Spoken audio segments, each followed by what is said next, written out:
Hello. Eric's just checking something. I don't know what it is. Maybe he's got a mackerel to slap after last week. You know, he's really gotten into that. Do I look tired? If I do, I'm not. I'm keeping my glasses on. God, I look fat. I'm going to put a hoodie on. Give me a sec. Where's my hoodie?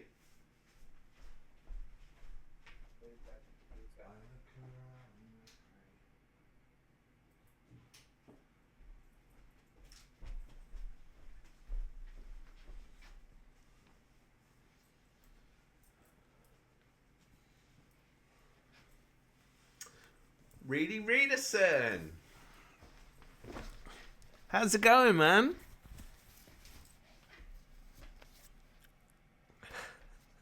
How are you?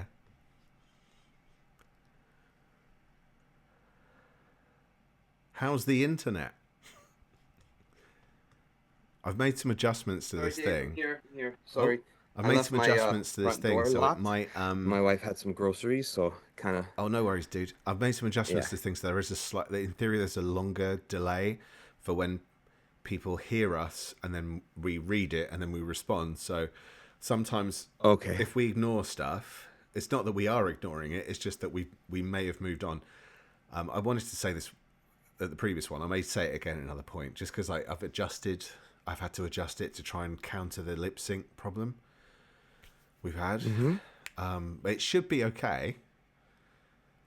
Okay. But what it happens is it means there's a delay in people hearing us versus us then responding. Do you know what I mean? It's like it just adds to the time. But yeah, good dude. Yeah. And Reese wants to know if you've got any pod snacks with groceries. Do you do pod snacks? I didn't know we were live. I'm so sorry. I said it just everybody. as you were coming off. My bad. Okay, let me tune into the Sorry, Twitch I wasn't sure feed. if you heard it.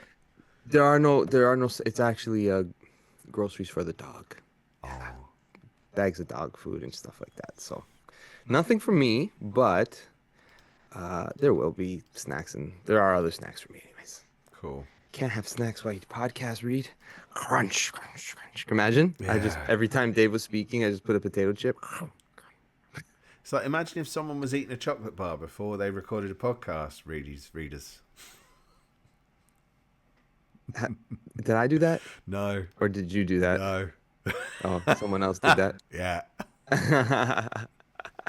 You might not remember. Nice. It did make me laugh. Sometimes It's like just getting that quick hit of sugar in, like, okay. And then you're like, shit, it was chocolate. Right. I wasn't sure if you remembered that, man, when I said that thing. Like, you're probably just going to go, what are you talking about? What's come up? Oh no, I've been excited for today's topic, actually. We haven't done one of these in ages. No, we haven't. What's fun about it is it makes you think about what to recommend or what to read again, hoping that it's something worthwhile. Because it's like we were just saying before we went live, there's so many things that are obvious. Yeah. And what's the point of doing something that everyone else has listed? Yeah. And there's plenty to pick from. There's so much to pick from when it comes to Lex Luthor, which is a lot of fun. Yeah. It's a lot of fun. And there's going to be something definitely left out. Like 100%, there's a couple of must reads that we've mentioned before numerous times. Like, full disclosure, I didn't list Forever Evil because I think we celebrate that book quite a bit. Even fair. No, both of us. It was even. Did you pick it again? No. That's okay if you did. That's okay. No, that's okay. You should. I didn't. I'm just saying for myself. But it is one that, again, there are some that it's like we're gonna do a greatest Spider-Man stories of all time. Someone's got to pick one of those obvious. You got to have Gwen Stacy. You got to have when he lifts the weight off the thing. You got to have the first appearance of Venom. You got, but that's the thing. Like when it's funny when you see top tens when people go, "How can you not have mentioned this?" Because there's 10. You can only get 10 in that. Like, and there's no way to say this is the best one. No, it's opinion. That's what opinion Too means. much. Yeah. Yeah. Well, hello, Omega Breadage. Hello, Omega. Yes. Hope everyone's doing well. Cheers, Reeds. Flex your Lex knowledge. Ooh, well, nice. There's still a lot to be desired there, but we'll try. We just need BC. There's always more to know, isn't there? Oh man, there's so much Lex Luthor stories I haven't read. Shamefully. Do you ever use the DC Wiki? Sometimes. Do you ever see the thing at the bottom of a character? If you go into a character, and it can be like the Earth 1 version or the New Earth version, and it tells you how many appearances they've made. It's a bit squiffy because like it says. Sometimes you go on it, and it goes hallucination. You go, that's not an appearance. That's a hallucination. That doesn't count. Or it's a reprint. Doesn't count. No, right? The Marvel Wiki does it right. The DC Wiki's like, and they don't do it chronologically either on the DC Wiki. But it does tell you how many appearances they've made. And sometimes when you look at these things, you're going, holy crap! I thought I'd read most appearances of this character, but like, there's tons. No chance. There's tons. And I don't mean when I say this character, I don't mean Lex Luthor. I'm nowhere near. Oh, man. Any character, for that matter, on my end. And I've read a shit ton of comics. Well, that's just, even if you take a break, I read pretty much every Wolverine appearance. And then 2015 hit, and I went, I'm taking a breather. I've not been back. I've not read 10 years' worth of Wolverine appearances, and that's going to be a lot. That's crazy. That you read every Wolverine appearance up to that point. That's crazy. Which character do you reckon has the most appearances? What DC character? Which character has the most appearances? I don't know. Probably I would Batman, say Spider-Man. It could be Superman. I'd say it's got to be. I mean, as a whole, Superman, but of any universe variation. I'm thinking when you say appearances in other places, like outside of their book. Well, I don't know. I mean, the thing is, if you count their book, when you think like Spider-Man's got, we could probably look it up now. Spider-Man's probably got. But so which version of Spider-Man? Do you count all the what if issues and stuff? And if you go on the wiki, it doesn't include those. It will only. I would say Spider-Man all time would probably have the most. Not. I'm saying more in the sense of not issues published. Batman, guest appearances, and like other places where they show up. I think maybe Spider-Man probably, because in certain eras he always was featured in a book to make that book sell at some point. Like he'd be in Power Man and Iron Fist at least once. He'd make an appearance in some sort of X-Men story, some sort of Avengers story. He had 4 titles in the Fantastic Four. Oh, actually no, it was Batman. Batman had 4 titles in the 70s. Did he really? Yeah, but not Detective, guest appearances. Batman. I don't think about it in terms of guest appearances as separate because it's like Batman would have the most. Yeah, Batman's got to have the most, surely. Yeah, he's from the 30s. He's got 22 years. Yeah.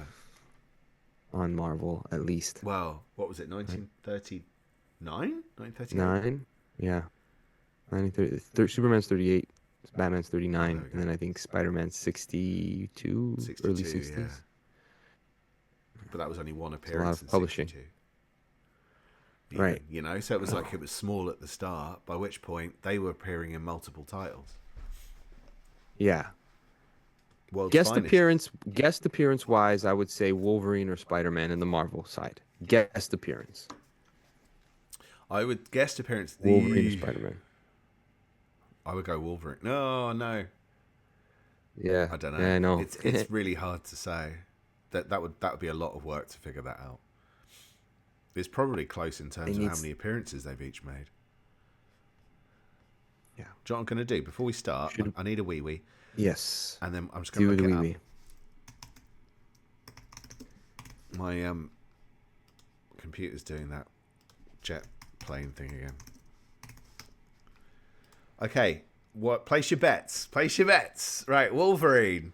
Number of appearances of 616 Wolverine, but appearances. Oh, God. Yeah. His history is so long. I'm in the 80s still. Oh, 2000s. Okay. Holy crap. Why is my window off screen so I can't use the little bar? Right. Right. I was determined not to swear tonight because it's Superman, and there was so much swearing in Superman. I thought, do you know what, the language is gonna be nice. And then I immediately C-worded earlier. So Wolverine is 3,515 appearances. Does Spider-Man win? Ooh, is this exciting? This for me. 4,794. Yeah. So what's that? 1,200-ish more. But Spidey's got, what, 10, 12 years on Wolverine as far as the characters in existence? And Wolverine has a lot of appearances. The 70s. Yeah. Yeah, that just kind of goes to show you how much Wolverine was around. I really thought it was going to be Wolverine, to be honest, just because he's a shameless whore. Right, quick whiz, and then All right. Never in doubt. Yeah. So Omega Bread, I don't know if you heard Dave say that there's a little bit longer of a delay just so that we can sync up our words with the video audio aspect of the thing. So you might say something in the chat and we're not ignoring you. It's just coming in a little later because we're coming through to you on a bit longer of a delay. That's all.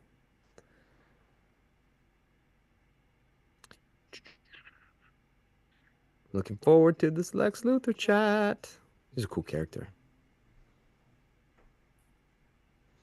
Yeah, it's cool to see the go through the different decades, the different writers, the different iterations, whether it was pre-crisis or post-crisis, pre-New 52, etc., how they change, how they stay the same. It kind of gives you, I think, a little insight when a writer writes the character, even when the character's got a different history, and then when writers are trying to insert a little bit of themselves in the character. I don't know if that makes sense.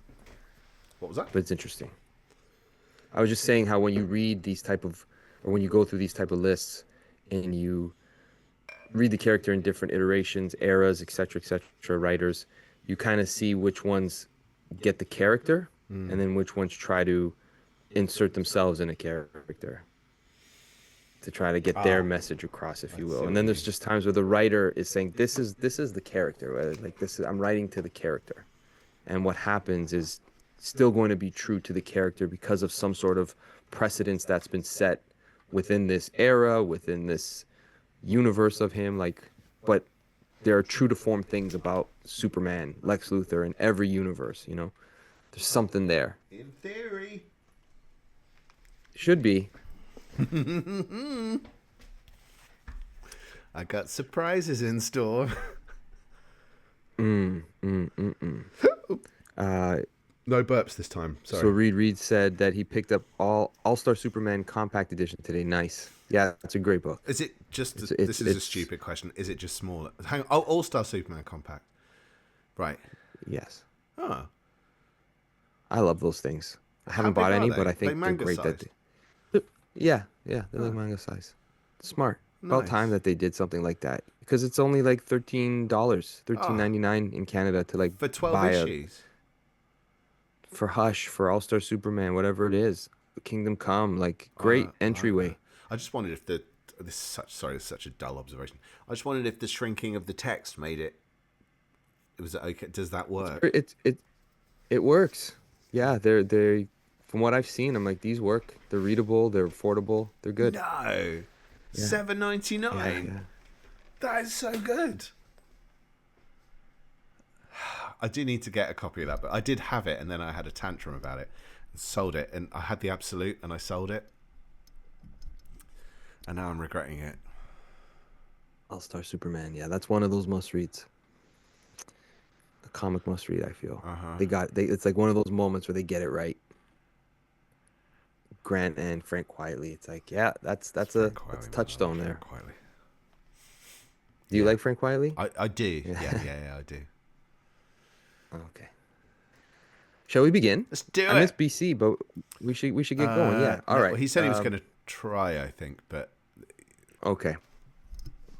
All good. Do we have any commercial breaks? Yeah, we've got no No deliveries. No mailbag. No mailbag.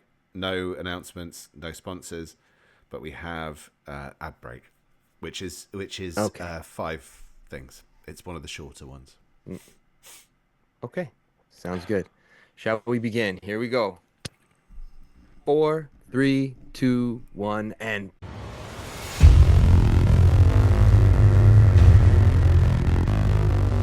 boom. Welcome back, everybody, to the Omniverse Comics Guide podcast. I'm your host, Eric Anthony. That's my good pal, Dave. All right. How the hell are you? I am Elephant. Yeah. Rocking, dude. How about you? What's always happening? good.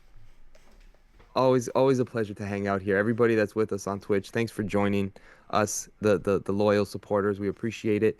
Everybody who watches us on YouTube, thank you for tuning in again. Give us that thumbs up, the notification button, and the subscribe. If something you like about the show, let us know. Something we could do better, let us know as well. We just want to be better for you. And of course, please visit us at omniversecomics.guide. That's where you could get all our reading orders, our previous episodes, collector item specials.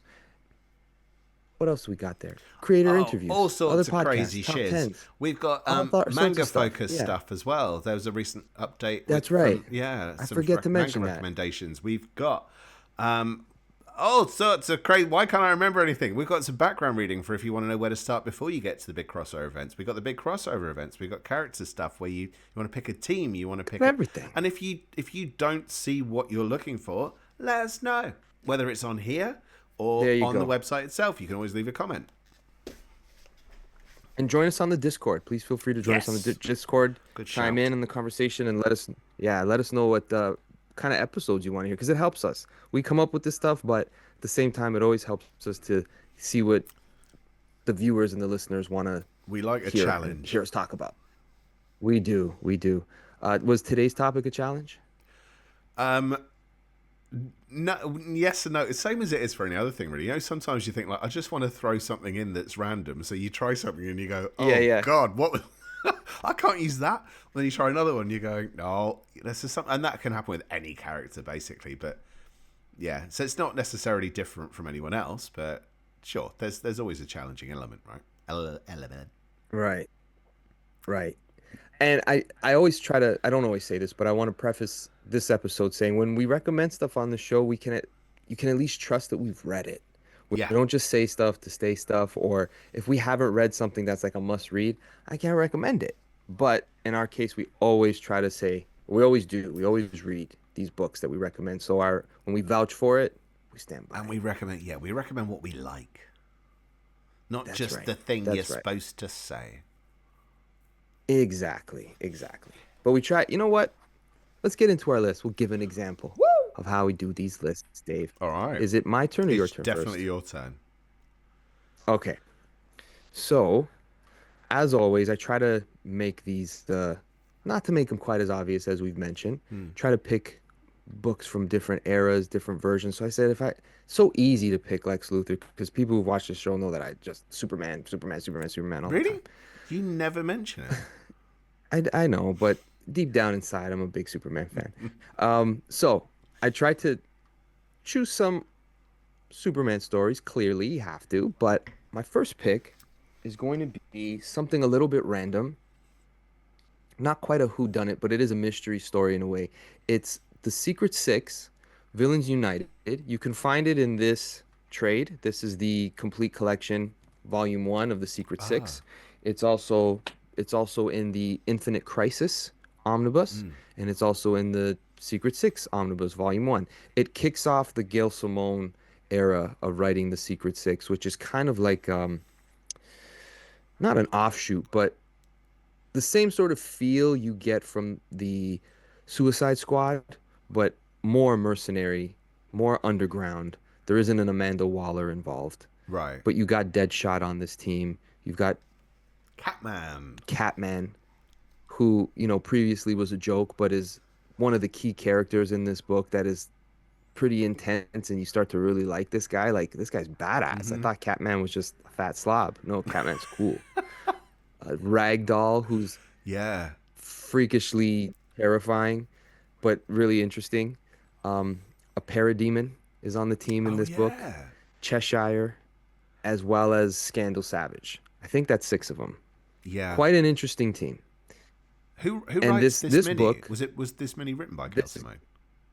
this is Gail Simone. Oh, cool, Yeah, cool. Gail Simone, and I think Dale Eaglesham. Yes, that sounds right. That sounds right, man. Yes, it is. Dale Eaglesham.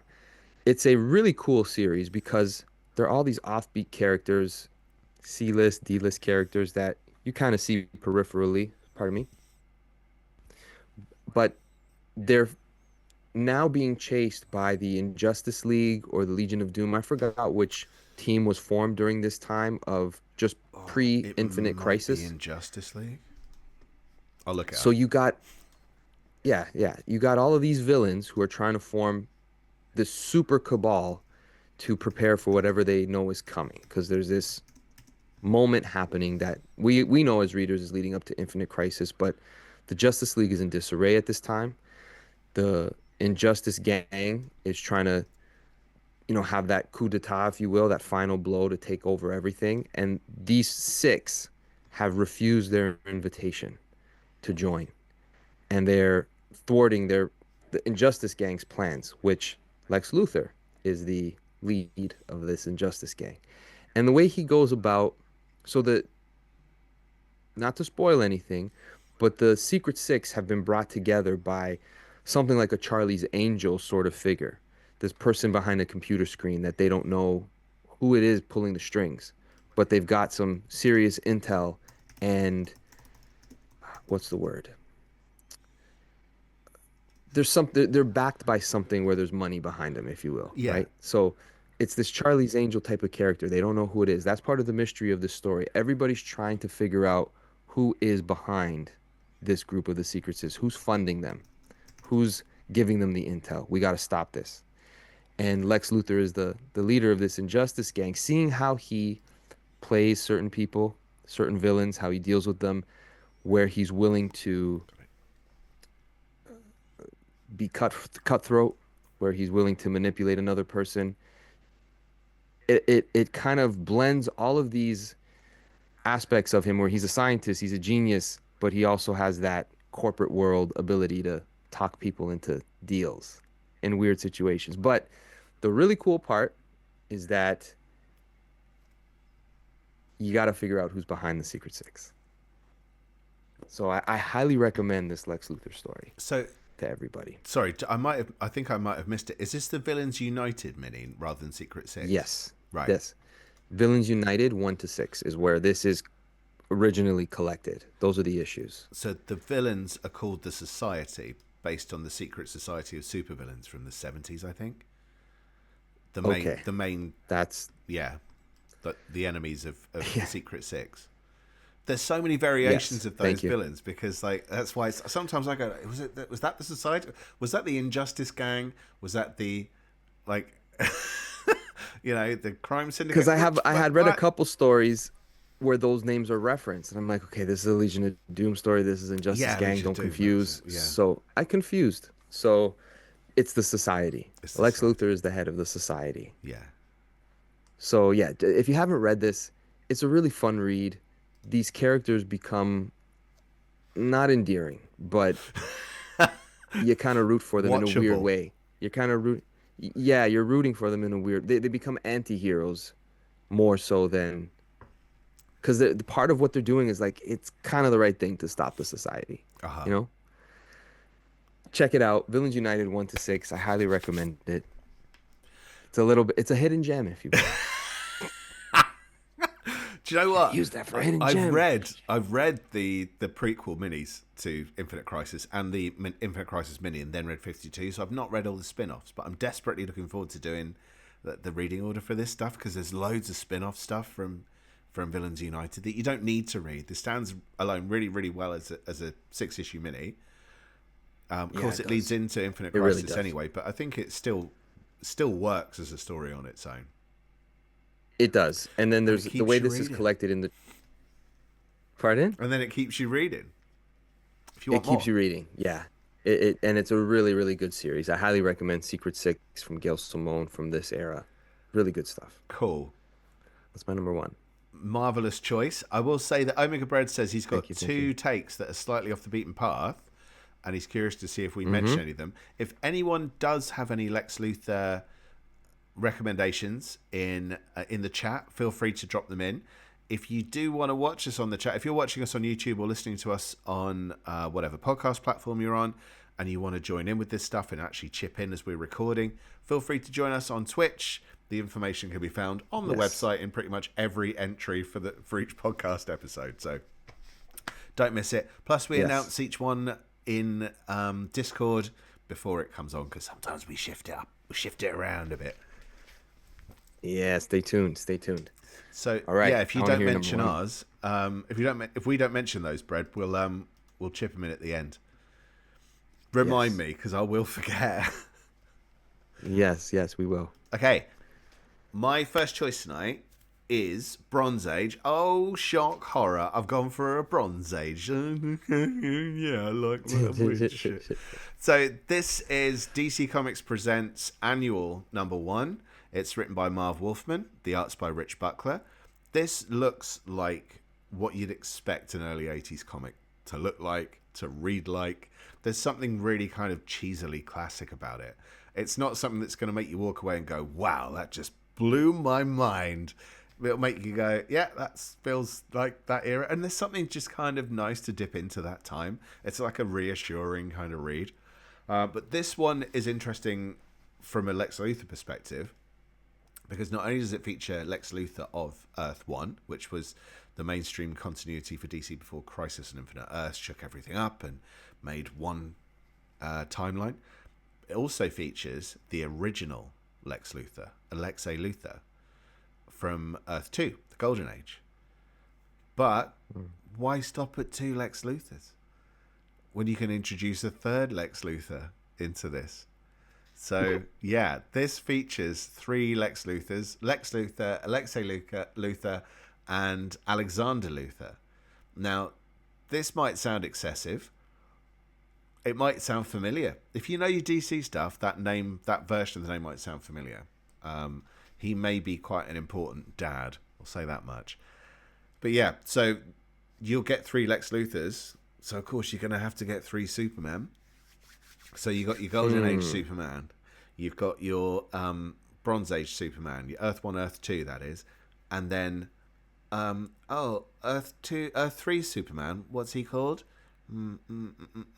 What was the villain in the Superman film that came out this year? Anyway, not going to spoil it. Kind of have. But, yeah, you get 3 Supermen, 3 Lex Luthors, and Lex Luthor of Earth 2, who is the first Lex Luthor, technically, because Earth 2, even though it was first, was considered Earth 2, so you went for Earth 1 comics, but hence Crisis on Infinite Earths. He's very different. He looks different. He's got hair. I think he was originally just called Luthor for quite some time. Then eventually he was Alexei Luthor.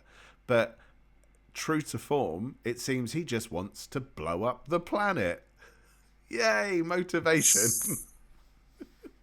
So this is proper cheeseball, end of the Bronze Age, 1980s, utter silliness. There's some, even I never read this stuff as a kid. I was 6 when this came out because I'm old. But I kind of wish I had read it when I was a kid, because it's just, yeah. Oh, Omega Bread says multiplex. Nice. Multiplex. Yeah, multiplex. Nice. So it was, yeah. It's DC Comics Presents Annual #1. It's on DC Infinite. I don't think it's been reprinted yet. I'm really hoping they reprint that stuff soon in hopefully an omnibus format or something. But yeah, it's very weird. Like I say, don't walk away expecting greatness, but it will introduce you to at least 2 versions of Lex Luthor you may not have read before. Nice. What a quirky story. That sounds very, very Bronze Age. Oh God, it is. Like almost painfully so. Great cover as well. It's one of those things when you look at the cover art and you just go, oh my God, that's so of the time. And it's like, it feels right. Even though it wasn't the era that was my time. You know, it was just, I love it. I love that stuff. Yeah, there's a timelessness about it. Yeah. Absolutely. It feels like proper comics. Not that I think there are proper comics, but you know what I mean? I definitely know what you mean. Yeah. It's a good pick. I like that you went Bronze Age because that's where my reading is like my Superman is very other than big time stories that are collected, treasury editions, things like that. I don't have much knowledge about that. But my number two Mm. is post-crisis Lex Luthor. I wanted to kick off my picks with this one, but this is I feel a really good. It's a short story. It's found in Superman #9, drawn by John Byrne, backup story. It's Mm. the cover with the Joker on it. I don't know if you know which one I'm talking about, Yeah. but this is Lex Luthor 900 miles away from Metropolis. I think that's what it's called. And it's him at a diner, just like a regular guy at a diner.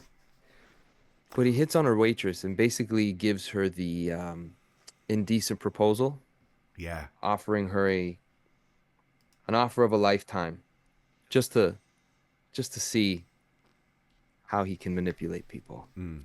And it's one of those short stories that I don't want to say any more about it, but it's done so well and it really gives you a snapshot of what that Lex Luthor was like.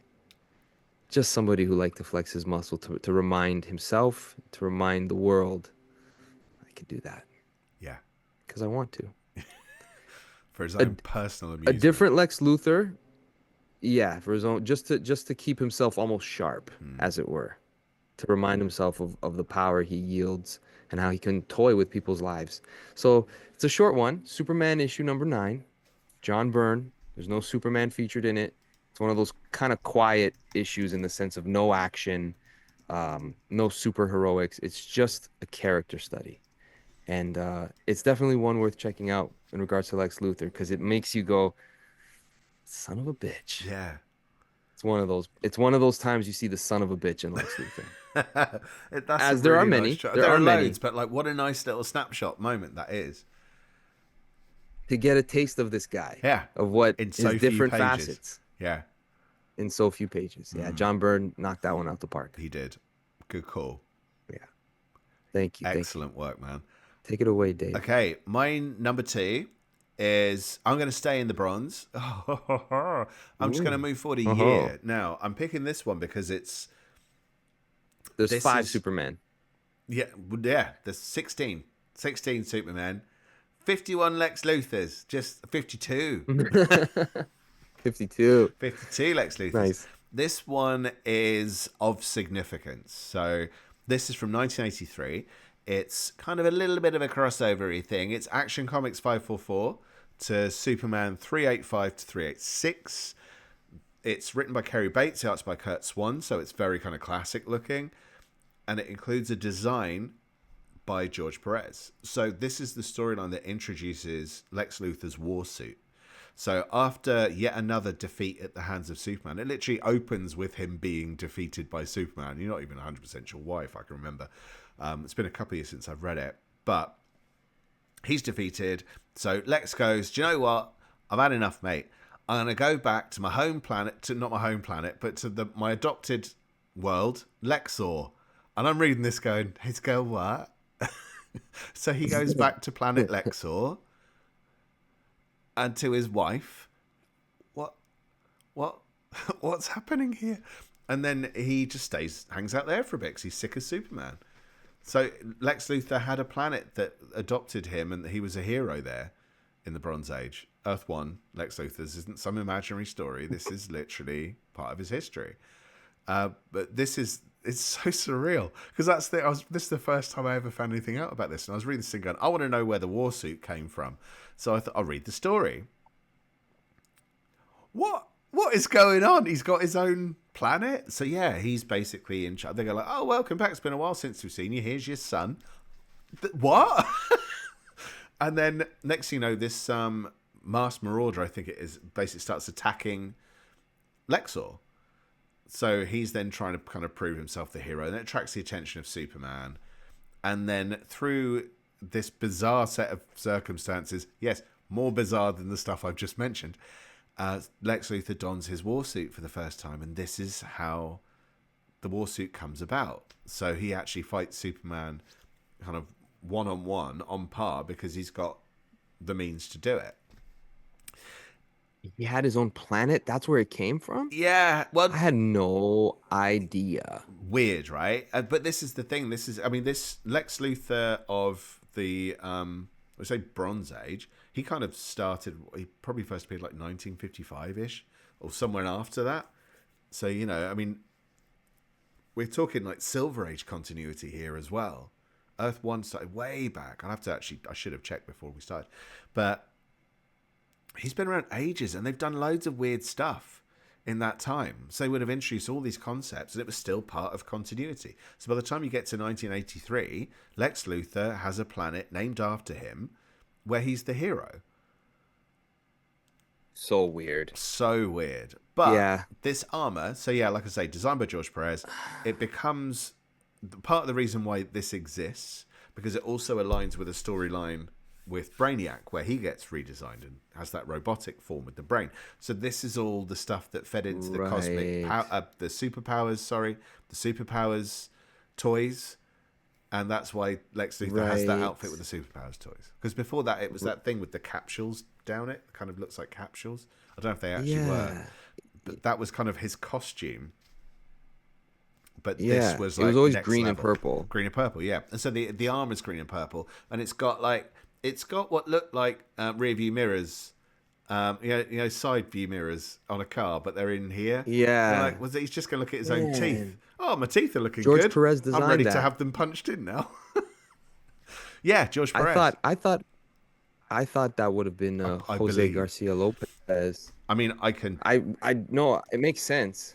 That's what I'm going to do. But wow, I just learned something today. Thank you very much. That's all right. Bronze Age. There was no idea to Madcap or Zany. No.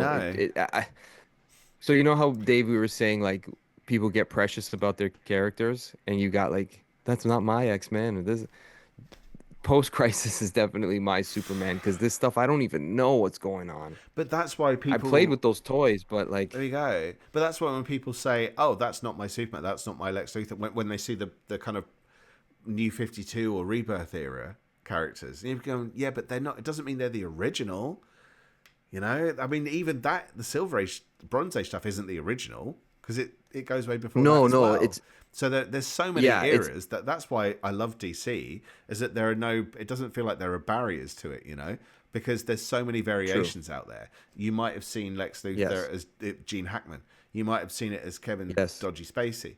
You might have. It could be the cartoon, the animated version. It might be any variation of the comics. A correction: George Perez is not credited as the creator of the War Suit. It's Kerry Bates and Kurt Swan. But there is a George Perez pinup in Action Comics 544 at the back of it, along with one of Brainiac as well. But I think he redesigned Brainiac, but I remember if the pinup is. Anyway, there is a George Perez pinup of the War Suit, but it looks like it was a Kerry Bates, Kurt Swan thing. So correction there. But all that other stuff is true.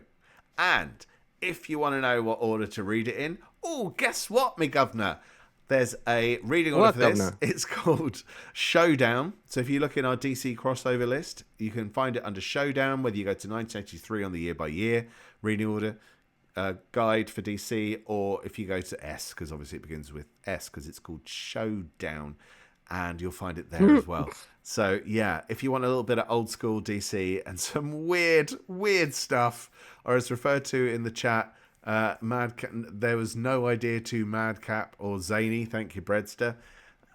Yes, he's 100% right. It is a bizarre era, but that's part of why I love it, because it's like anything goes. You just read it going, anything happens. What? Why? You can't do that. No, they did. We have so many rules. I hear that a lot. Too much about science. We know too much about everything. This is from an era where no one knew anything and everyone was happier, in theory. It's true. You're not totally off the mark there. Oh, thanks, man. Nice. Thank you for taking us through the avenues of time. Today. There you go. Okay, number 3 before our break. Before you do, dude, sorry, what was your number 1 again? Just making a quick note. Yes. My number 1 was Villains United, issues 1 to 6. I literally looked up the series and I still couldn't remember the name of it. and you're good to All go. right. Sorry. My number 3 before the ad break is going to be another Lex Luthor being part of a group of villains. And I think this time it's the Legion of Doom. No, it's the Injustice Gang. You might want to fact check me. You I'll might fact want to check fact you. check me Don't so I you worry. don't. But it's going to be Grant Morrison, Howard Porter, Justice League of America, JLA, Rock of Ages. This is a cool story because it's a really cool celebration of the DC universe. Grant Morrison has a way of finding some sort of avenue to blend different timelines, different universes. So in this story, Lex Luthor gets his hands on the Rock of Ages, which I think is connected to the Shazam, Captain Marvel sort of I mythology, think so. if I'm not mistaken. I think so. Injustice But Gang, anyways, by the way. this Injustice Gang. Thank you. So this MacGuffin, if you will, of the Rock of Ages gives you sort of like absolute control, absolute power, which of course is what Lex Luthor wants. So he's put together his own Injustice Gang, has the Rock of Ages, but somewhere in the storyline, the Justice League gets separated through different timelines, and a bunch of different things are happening to the team that is like splitting them apart, diversions here and there, so that Lex Luthor wins the day. But this story takes them into a future where the Justice League thinks that they had won and cause a certain dystopian future to occur, which takes us to Darkseid showing up and the New Gods. And these members of the Justice League within this era, Kyle Rayner, Aquaman, and the Flash, find themselves in a future. And they have to simultaneously figure out a way to stop what's happening in the present with what's happening in the future. It's a trippy story. Lex Luthor is at the crux of it in the beginning and at the end. And again, it's one of those moments where when you see him in this sort of team dynamic, if you will, or working with other villains, you kind of see his different motivations, what he's willing to do and his cruelty, and where he doesn't cross certain lines. And yeah, check it out. And this is during the Electric Blue Superman era, so Superman does some really cool shit with his powers as well. Sorry, I swore I didn't mean to, but he does some cool stuff in this one where it's again a new version of Superman that is now in. They put this Justice League together to get like the pantheon of the right Justice League, the 7 that everyone recognizes, and then 9 issues in, you got Electric Blue Superman. How are you gonna make him interesting and cool? Yeah. Grant Morrison found a way to do it. Grant Morrison found a cool way to use Superman. So if you haven't read this one, again, another really cool DC Universe centric story that does some really fun, timey-wimey, multiversal stuff. But I mean, Grant Morrison, what would you expect? Anything less? This is the thing. For a storyline like that, now you'd expect that to be a 12-issue mini. This is a 6-issue story arc that just crams one idea in after the other.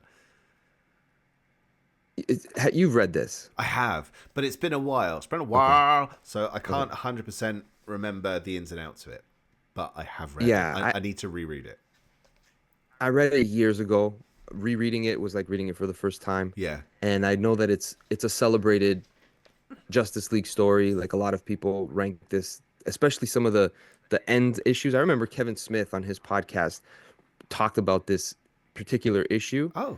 And broke out into tears at the end. What? Because he felt it was just so, there was just so much to it. And I'm like, okay, that's an interesting take. But for some people, this story means a lot. Yeah. Give it a shot. Read it for Lex Luthor's story. Check it out. There's one point. I like seeing. Yes. No. You saying you like seeing? No, go ahead. No, you said you like seeing. No, I just like seeing. No, I just like seeing characters when, in different scenarios, having to deal with other characters that they're not usually keen to be around, but now they have to be for the scenario. So I like seeing that dynamic change. That is cool. Yeah, that's all I was gonna say. But yeah, there's a bit of a weird bit at the end of the first chapter where some people might be going, what? And then it doesn't seem to mention it in chapter 2. That's because that leads into the Genesis crossover, it's not really part of the Genesis crossover. They're kind of acknowledging it, and then it comes back into this. So there is a gap. But if you do have this kind of weird what with that, that's the only thing about it where some people have found it a little bit weird. Ignore it. Stick with it. Go with it. This is a really fun run. I was going to read out the fun fact, but I'm not going to. But thanks. That's amazing. Bread. That's amazing. Yeah, good to know. That's awesome. I want to try. Okay. We got a late boomer. Boom! There he is. We were waiting for you, buddy. Happy you joined us. It's time for commercial break, man. ad break. Oh shit, Just beans! in time, Boom. BC Scrubs. I call them Boom. That's his new name. Swearing. Boomsy Scrubs. Boomsy Scrubs. What? So we had. Oh yeah, you've had, and then that one was Rock of Ages. Holy crap, that came around fast. Right. Wow. Right. Yeah, you're right. It's ad break. Okay. Let's do it. Right. Let's take a dive back to see what the most popular character reading orders are in the Omniverse for the last month. And number 5, it's Hellboy Universe 1994 to present. So that's the mainstream version of Hellboy. But we do have 2 preceding reading orders if you want to check those out too. At number 4, Hulk 1987 to 1992. That's the first part of the Peter David era. It's a 2-part of that one. Number 3, Marvel vs. DC 1976 to present. Obviously, that's going to have to be updated soon. And number 2, Invincible Universe, Old Faithful, 2002 to 2018. That will be updated to be marked as to present when I add the Battle Beast stuff in. So that is coming, trust me. And at number 1, Reigning Supreme, yes. It is Ultimate Spider-Man 2000 to 2018 it's reading great. order. What a fantastic era of Spider-Man that is. And it's so self-contained at least for the most part. Ultimatum, we're talking to you little trickster. But yeah, largely self-contained. Stick with it. I am going to follow up soon with the Ultimate Universe version of the Miles Morales reading order. So keep them peeled. Nice. Very nice. Yeah, it's a great era, Spider-Man. Yeah. All right, Dave. Numero tre for you. Numero tre! Following on from your recommendation of Rock of Ages, I've kind of got a bit of a sequel of sorts to that story arc. And it's JLA 36 to 40. It's from 2000-ish. It's by Grant Morrison, because, sequel. And Howard Porter is creative team. Beautiful. And it's World War III.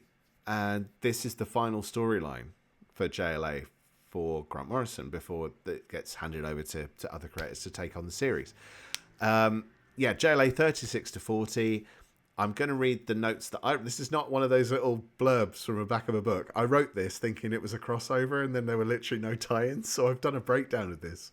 But it's not on the website because it's not a crossover. So this is kind of a breakdown of part 1.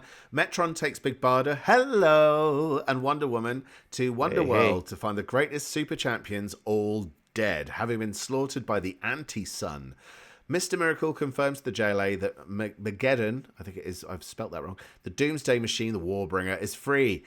Superman orders Oracle to summon every Leaguer past and present. The new Injustice Gang, Lex Luthor, Prometheus, Queen Bee, random choice, and the General enter the JLA's watchtower through the Ghost Zone and blow it up. So this brings all sorts of threads back to the end, from the beginning of the run to the end for a big payoff, because that's how Morrison likes to do it. And sometimes he ends on a really weird note when he does a run on a series. He'll go super mainstream, so look at this, big ideas, but still kind of mainstream. Final arc, let's go crazy Broadway style. But on acid and various other drugs that I probably can't talk about without getting blocked on YouTube. It's not as weird as it could be for Morrison, but it is bombastically in-your-facedly blockbuster-ish, and I don't want to say too much more than that. But I think the thing with this is, while it's still a great manipulative Lex Luthor, we're talking big league, Lex Luthor taking on the JLA with a much smaller team, knowing that he doesn't need the big name bad guys. He just needs the people he can use. Very Lex Luthor. Right. So this is his big play, his big final play against the JLA. And Morrison and Porter on story and art. How can you go wrong? I mean, the thing is, you can tell from what we're talking about tonight as well. With Rock of Ages and this, it's worth reading JLA by Grant Morrison from start to finish, and it doesn't really dive out too much. I know there's the DC 1 million event, but you can pretty much just read the whole thing without interruption and get some great Lex Luthor moments too. Yeah, no, it's a great run, and this was running simultaneously while Avengers from Busiek and Perez were on the other side of the street in Marvel. So what a great time for team books. They were so good. Both flagship kind of superhero teams, right? This is why I think there was so much of a push for JLA Avengers as an event, because before that, no one was really that interested in the Justice League or the Avengers until Busiek and Morrison came along. Yeah, absolutely. And Howard Porter did his thing in that book. Oh, he did. Right? He really made the, like, Kyle Rayner. You start to, if you read this era of JLA, it's like, I like this guy. Yeah. Like you warm up to these characters during this time as a Wally team, and all that stuff, and all these secondary characters as well, where Morrison tries to make it a pantheon. And that's the thing, like, you have a big team. If people go, but if Superman's on a team, surely that team is unbeatable. Okay, here's Lex Luthor with 3 villains versus all the Justice League. How the hell is he going to do that? Like you said, smarts, right? Yeah. No, good call. Thank you. I like it. Number 3. All right, JLA. Grant Morrison's getting some love tonight. I like it. Okay. My number 4. So I've mentioned this series a couple of times in the past to be like a DC omnibus. Why don't they make this yet? So they finally made it. There it is, right there. Oh, look at that. See that guy? That guy right there. There he is. He's in this book quite a bit. I've actually finished this omnibus since it came out this month. I've recently finished it. You must have crammed that, man. I swear we were only talking about it the other day. Yeah, no, it as soon as it came, I ripped it open and started reading it because I've read the series before in the past, and I'm fond of Dan Jurgens as a Superman writer, and it brings me back to that feeling I had as a kid reading this. But in this era, and what's really nice, my pick isn't the omnibus; it's a story within the omnibus. Just so we're clear, I don't want to write the whole thing. But why not? As far as reading goes, it really sets up everything you need to know going into this version of Lex Luthor, as far as him being just a previous member of the Justice League, having been there when, so spoiler, this takes place during the Rebirth era where the New 52 Superman is no longer present. Yeah. And then there's this Superman that crosses over from the Convergence moment, from a multiverse. Him and Lois are saved from the Superman, my Superman, from the pre-New 52, yes, right? The married version that we all kind of became fond of and felt like they were family. This is where Jonathan Kent shows up. The son, and like Superman's son. The son, Superman's son. And then the story unfolds with Lex Luthor exiting the Justice League, saying, I'm going to be the Superman for Metropolis since we've lost the Superman we all know. Somebody needs to be the protector, and this symbol is hope, and it should actually be a man, not a human. That's the Superman that represents the city, and it's going to be me. And he's a key figure throughout the story, but the one that I'm going to pick is called Men of Steel, where Superman and Lex essentially have to team up. I don't remember the issue numbers. Let me check. This omnibus is nice. It's got a table of contents. So it is Path of Doom. Men of Steel would be Action Comics 967. And it finishes off at 972. Bear with me a second. Sorry, I missed that. What was it? No problem. Action Comics 967 to 972. So in this story, Lex Luthor finds himself being arrested basically for a pre-crime. A race of aliens come and say he's guilty because he's the heir to Darkseid, and we have to stop him now. Basically, kill Hitler as a baby, stop Apocalypse when he's young, all that kind of stuff. But in this case, this is this Superman person that you think you're kind of figuring him out. Superman, he's got a he's got to be executed for his crimes. And Superman has to essentially decide if he's going to save Lex Luthor. Is he really Superman? So it's a great character study of Superman, and it's also a really cool character study of this Lex Luthor, who is being told his future as ruler supreme. And he's basically saying, hey, I'm not that guy. You got the wrong dude. So it's a different take on Jeff Lex Luthor, Lebowski. but yeah. It's a different take on Lex Luthor, but at the same time, still very true to the character. And seeing him and Superman figure each other out, because what they always lack is trust. But in this case, Lex doesn't trust him because he's some sort of interloper. The Superman I knew died. Who the hell are you? Right. You're here again to fool us. And Superman, of course, is saying, the Lex I know from before this New 52 garbage, you can't trust that guy. He was like one of the worst people on the planet. Yeah, he was a very different. So what do you Lex think I'm going to Luthor, think of the you? New 52 version. Right. Still a villain, but had a lot of range as far as motivations and what he was trying to prove, right? So this is a good takedown the time stream of this character's development, evolution, and different scenarios you see him in. Like, he's literally trying to be Superman, the same way the Reign of Superman guys were claiming the sigil. Yeah. Right? So give it a shot. Dan Jurgens, man. I love Dan Jurgens. This was a fun time. This was a really fun time. It was fun. Yeah. Really I'm so happy it's collected. Yeah, well, I really want that book so bad. I will say that, I like Reed's comment, Lex Education. I will probably rename the episode that based on that. But if anyone has any more suggestions for anything that we don't mention, we'll be happy to mention them at the end. So feel free to chuck them in. One thing I was going to say before we move on was that one of the comics on my list was going to be a one-shot issue, and it was Justice League, the New 52 era, number 52. And that was when Lex Luthor basically sets up his kind of Super Lex persona. But I didn't get time that's the issue that that's the issue that precedes. It's included in this omni. It kind of leads into the first story arc, doesn't it? Yes, it's really cool. Yeah. They did a nice job putting this together as far as making it a concise read where everything you need to know going into this is there. Oh, that's nice. Yeah. That's the best way to do it. Okay. Right.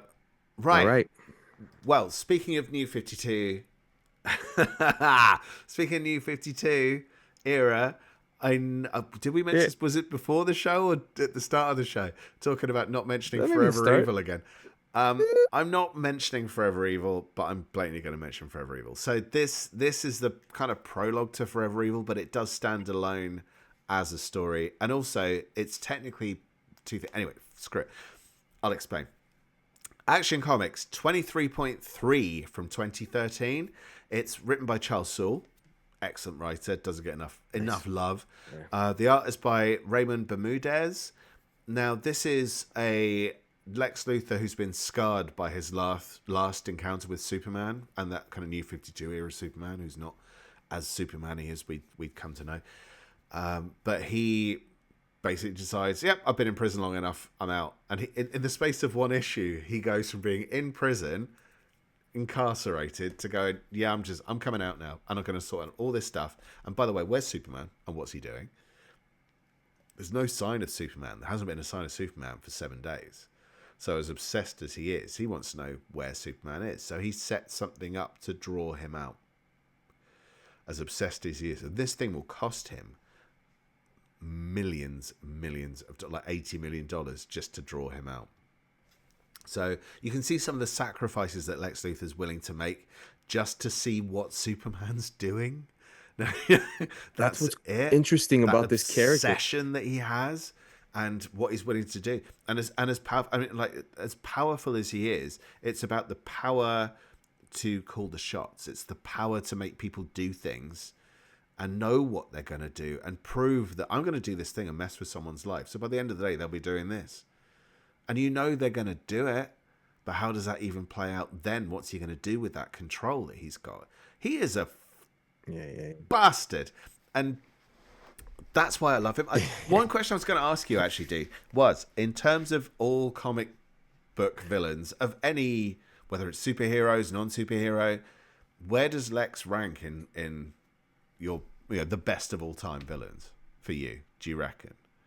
I know we're probably talking arbitrary numbers here, but like. So we're talking comic book villains, not like villains in comics. So whether it's superhero or anything. Okay. I'm going to say he's top 3. He's got to be top 3. You can interchange other, as far as like the history of comics, I would go with, can I give you my top 3? Go for it. That I think it would be in no order: Doctor Doom, Joker, Lex Luthor. Okay. I feel like Doom is on that Lex Luthor level as far as ability to find themselves in the winning position because of their smarts, because they've thought ahead, because they're expert chess players, because they're scientists who aren't afraid to mess with magic. Like, they'll do what it takes. So him and Doom, I feel, are each other's universe equals. Opposites. Yeah. Universe opposites. And then you got the Joker, which is, I mean, just as popular as villains get, the clown face, the frightening, everything, like that.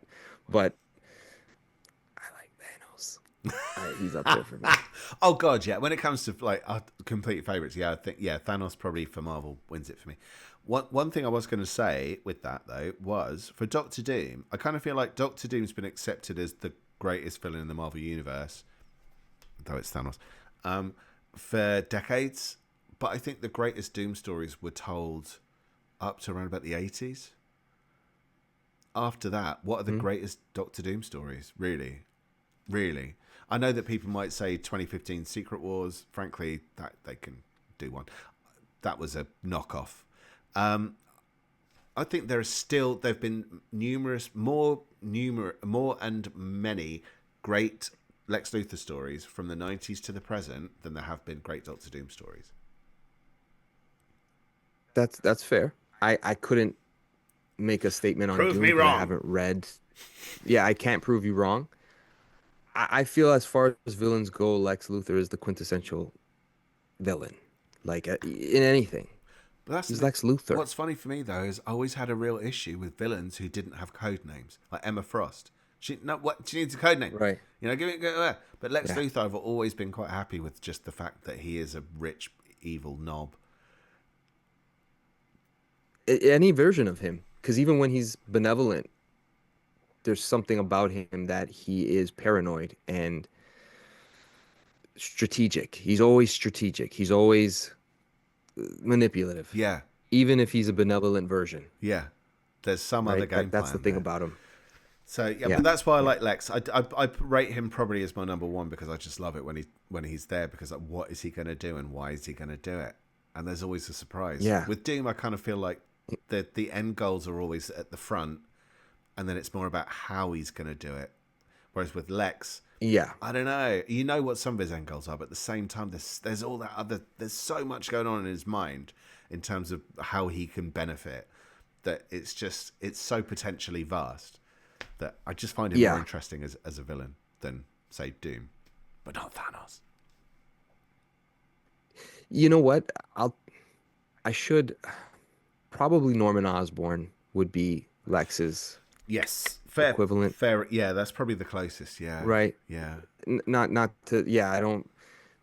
There's a lot of similarity there as far as. But I think that didn't come about till the 90s, because Norman didn't really have that role till he came back after Revelations from the Clone Saga. Yeah. Before then, he was more Green Goblin than he was Norman Osborn. True. Yeah, especially when he became like the head of S.H.I.E.L.D. and all that kind of stuff. You saw that manipulation that he owns the Daily Bugle, etc., all that kind of stuff, right? Lex owns the planet. But anyways, we digress. We do. But I mean, Lex Luthor becomes president of the United States. I mean, does art imitate life or what? Wow, it's pretty cool. That is the irony. But and you want to, and as crazy as it sounds, there's certain versions of Lex Luthor who I'd be like, yeah, he should be president with Amanda Waller as his Secretary of State. Wow. They're gonna get shit done, right? There's that aspect of him too. So Interesting characters. There we go. Interesting characters. Uh, is this my number five? Go for your number five. Okay. So we were talking about the JLA Grant Morrison era and Yes. what followed. One of the things that followed was a really, really, really cool team up with Mark Waid and Brian Hitch. And for some reason, that JLA stuff just didn't do it for me. And I even think they've admitted that they didn't have the right rhythm between the two of them. Mm-hmm. Well, my last pick is Brian Hitch and Mark Waid, The Last Days of Lex Luthor. This is a Black Label book that's just been recently released in this format. It's a great year for Superman. Lovely, that book, I've said before. It's a great book. Brian Hitch and Mark Waid knock it out the park. Mark Waid recently said that it's one of his favorite things he's worked on. I think his favorite Superman story he's worked on, which says a lot because he loves this character. And this book feels like someone who loves the character wrote it. And again, it's that relationship between Superman and Lex, much like the Super Lex story or the Men of Steel, where Clark is having to deal with the fact that he's going to save this person's life because Lex has a disease that nobody can figure out what it is he's got. He's got this virus that is, even Luthor is saying, I've done everything within my power. You're the only person left for me to turn to say, or not even begging him for help, just basically setting the record straight. And Superman, because he's Superman, what's cool about this book is that him and Lex travel the DC universe trying to find a cure. And it makes you think about all the places within the Superman mythos. Where would Superman go Lexor to find a cure?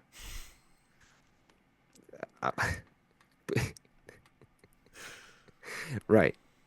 So the point for you to say that, the reason why I laughed is because it's Black Label, yeah. it allows Mark Waid to use all of the DC universe where he feels it fits into the storyline, which I love that they can do stuff like that because you don't feel beholden to, I have to read this and I have to know that. This is just a classic Superman Lex Luthor story.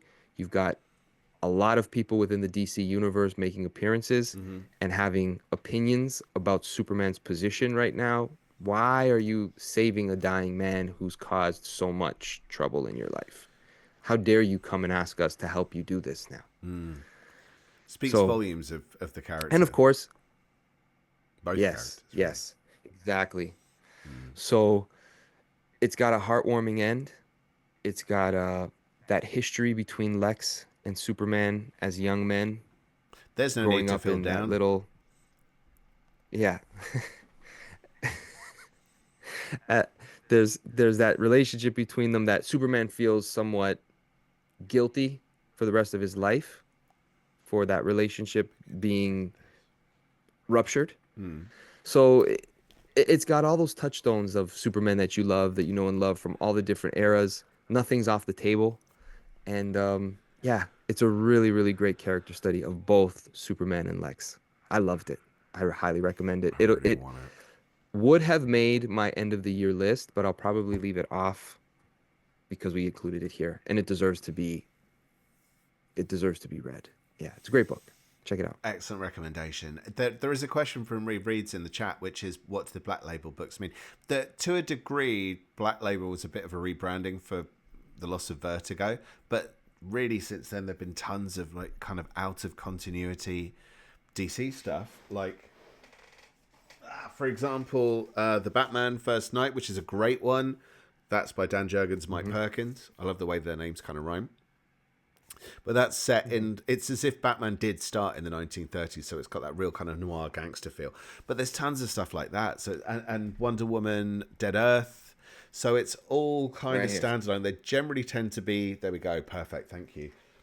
They tend to be 3 issues, but the issues are kind of graphic novel magazine size, like classic graphic novel kind of magazine size. They're large, and they tend to be the same page count, and they're not in continuity. I think that, have there been any that were in continuity? I can't remember. So I think the Batman Catwoman was labeled Black Label, but it was kind of his. This is how I would have. This is where I was going right. with the story, I think with that kind of one, it situation. signifies it being out of continuity because it's Yes. not set in. But normally it's the 3-issue thing, and it's yeah. Yes. But I mean, but they re-released. God, what was it? I think was it Preacher? They did a few Vertigo books and re-released them under Black Label but they didn't want to use Vertigo because Right. the high Yes. ups at Warner Brothers said, why are we giving creators creator own rights? But we're Warner Brothers and you're DC, but you don't own the copyright, and you're giving what? Hence which led to the Fables fallout with Bill Willingham, and I would. It's a rabbit hole, and I would go look that stuff up because it is quite interesting. But yeah, that is the starting point basically for it. It gives you a rough idea. I think they're bringing back Vertigo, though. I believe I've heard things of it, but I've not seen much with Vertigo on apart from reprints. Mm-hmm. But we'll see what they produce. That's a very good breakdown of it all. It's kind of like reading the Elseworlds without it being so Yeah, unfamiliar. Like an Elseworld, sometimes you'd see it and it's like, wow, that's different. What's that about? Whereas these, they look like oftentimes takes like it's the character, yeah, but like you said, it's not in continuity, which yeah, makes them fun because it's a real celebration of what you could do with this character yeah. if you Anything have a goes. little remix. And Anything goes, right? a lot of it is based on the creators that they bring in to do whatever they want to do. Exactly. Well, so, Exactly. Yeah. So I hope that this is a helps. great celebration. The Superman Last Days of Lex Luthor was deserving of the praise that it's been getting. I get why Mark Waid says he's proud of it. Oh man, I really want to jump on that. Okay, Yeah, that's good. excellent choice, sir. Shall I bring it to a close with my 5? Yes, please. Number 5. It's a bit of a surprise one, not what I was expecting to go with, but I'm going to take us all the way back in time to 2024. So this is the first meeting of the Joker and Lex Luthor, but retold from a modern perspective. So this is Batman Superman World's Finest number 25. It's the first story of 2 in that issue. It's by Mark Waid again. I mean, Mark Waid seems to be the DC god right now, because there are tons of writers that are writing loads and loads of books, like Joshua Williamson, Deservedly so, and other people as well. But Mark Waid is the guy, and World's Finest, I think, has kind of redefined what people expect of DC and what people want of DC. Excuse me. It's interesting that the last few years, Marvel have produced tons of Untold Tale books. And there seems to be this kind of confusion as to who they're for. Like, are they for older fans to try and bring them back in with something familiar? Or are they for newer fans to kind of alert them to old stuff? Like what? But they don't tend to do fantastically well. World's Finest it's set in the prime of the modern continuity, but it feels like it's telling Silver Age, Bronze Age stories. How does it work? Do you know what? It doesn't matter. You're just telling great stories, and that is what people are looking for right now. So Mark Waid's doing some stellar work. Yeah, it's some amazing work on this. I'm assuming there will be an omnibus or something at some point. This series is getting so much hype, and it is deserved. What's kind of different about this story, though? Sorry, man. Excuse me.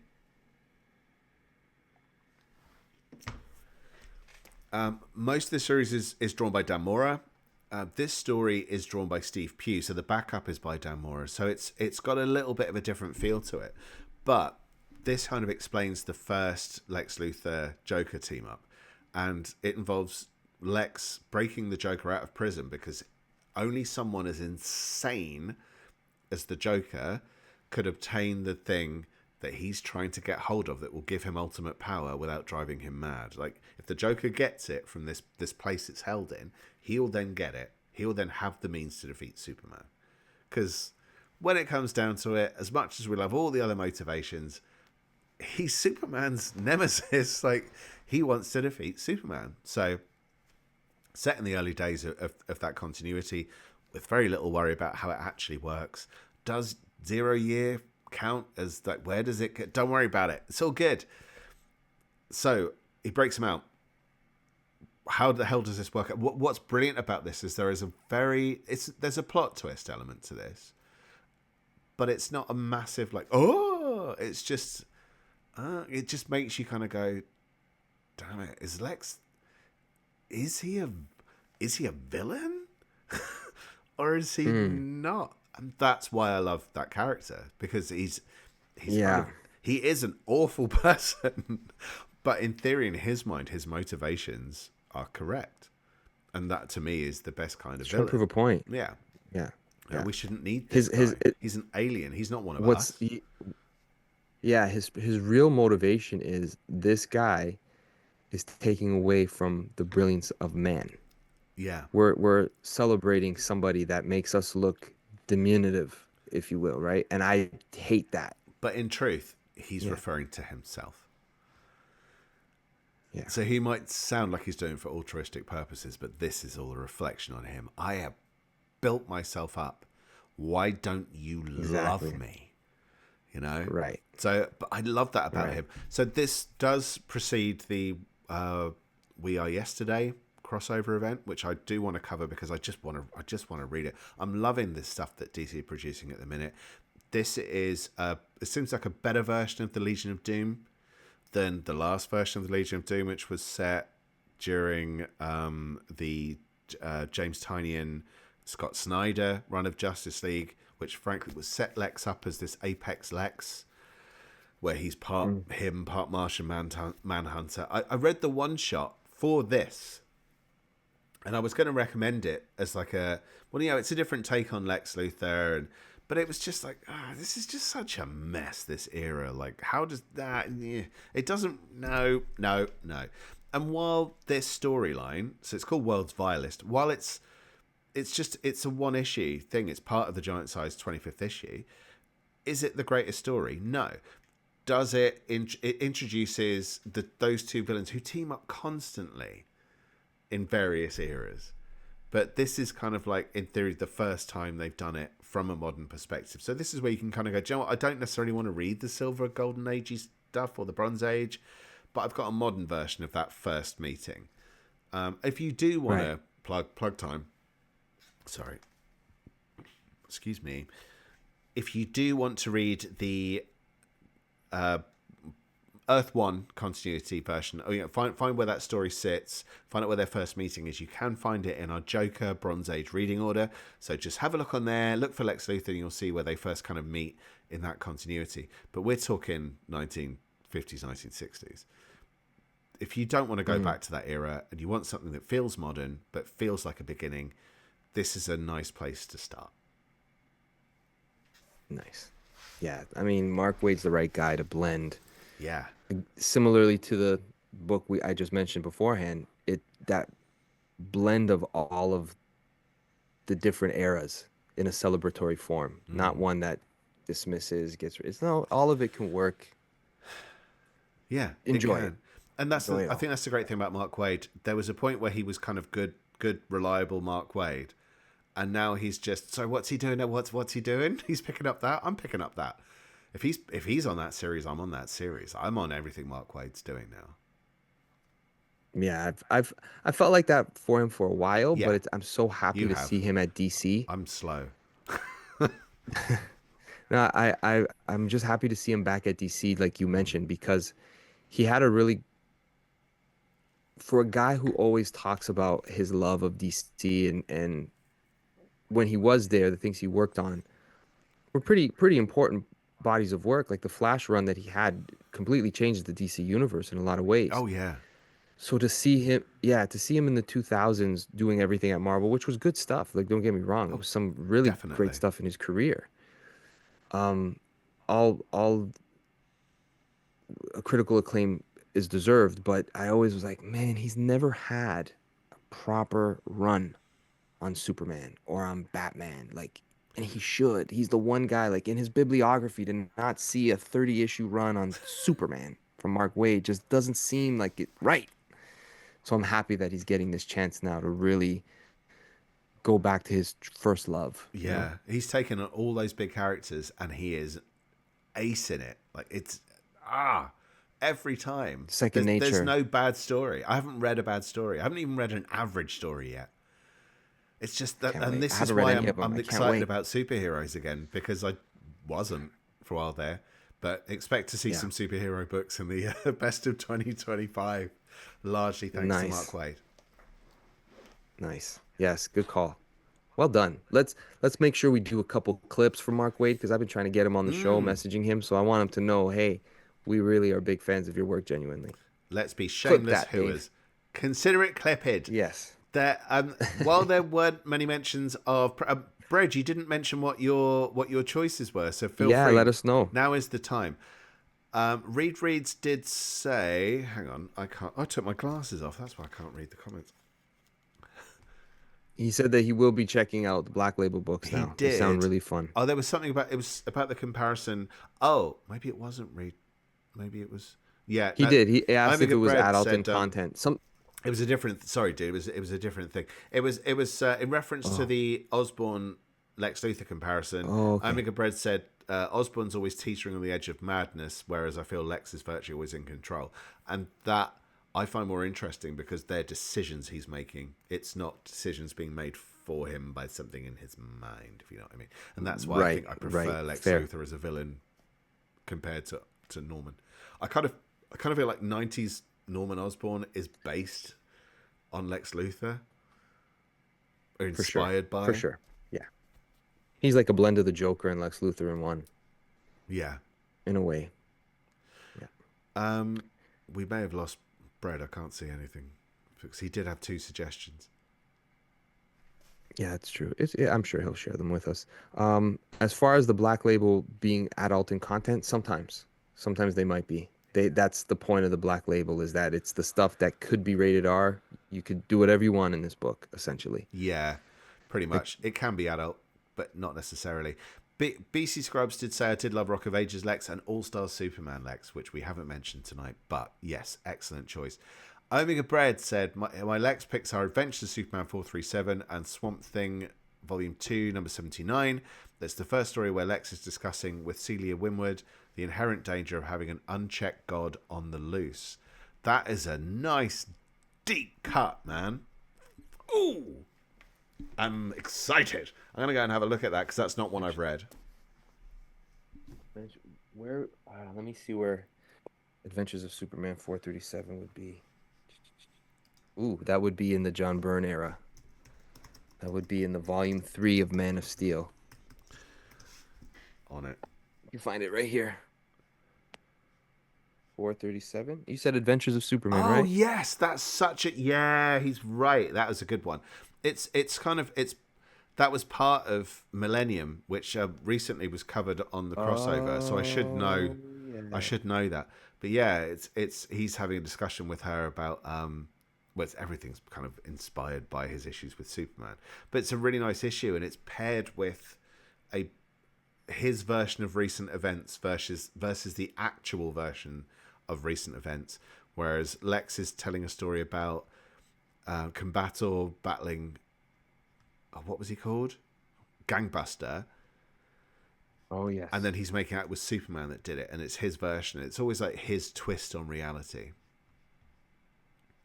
The Swamp Thing issue is Lex being at his most sadistic. I'll throw a panel up on the Discord. Okay, cool. Yeah. No worries, Pete. Really? No. The image of Lex zipping. No. I had no idea. I've not read that issue, man. So yeah, definitely chuck it on the Discord. Is it possible to be banned from the Discord? Just as a thing. No, wait. Really? What? Never seen that. Wow. Yeah. I've read chunks of that era, but not everything consecutively. And yeah. Share it on the Discord. Do you think that's true? I'll cut this bit out, but go Share on. It Sorry. on the Discord. What's true? All right. No, I was just wondering, do you think that would be true to character for Lex to be like that? I mean, seeing as he's based on a certain real life person, it might be now. Yeah, fair enough. Well, that was fun. Release the Luthor I really enjoyed that. Yes, absolutely. Well, the Superman in the Dan Jurgens run, he went into the Luthor files. He found nothing. He did a deep Oh, dive on weird. Super Luthor, Super Lex. Yeah, and he said this guy's pretty up to snuff for now. Must be true then. But must be. That's Lex for you. But this was fun going because there's a ton of Lex stories that were left out. Oh yeah. Where I'm like, oh, I want to mention this, but again, they're BC Scrubs mentioned All-Star Superman Lex, which was key. It's a key issue between Clark and Lex have a conversation. Again, Grant Morrison doing his thing.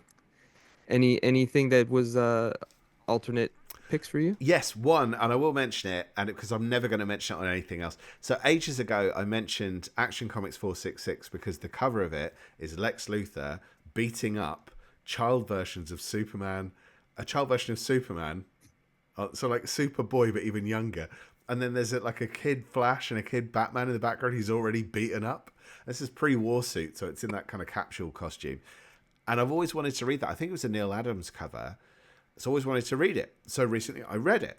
And it turns out it's a two-parter. So I started reading it and went, oh shit, I've got to jump back and read the previous chapter. And it's so weird because it's like 1976 it came out, I think. But it's very weird. It doesn't make sense. But what a fun little detour from reality it is. So by all means, check it out. Action Comics 465 to 466. But not necessarily a marker in Lex Luthor's fascinating history. Jeez. Good old Lex. Well, Dave, as always, it's been a slice. I love these top tens. Everybody that's with us on Twitch, thank you for joining us.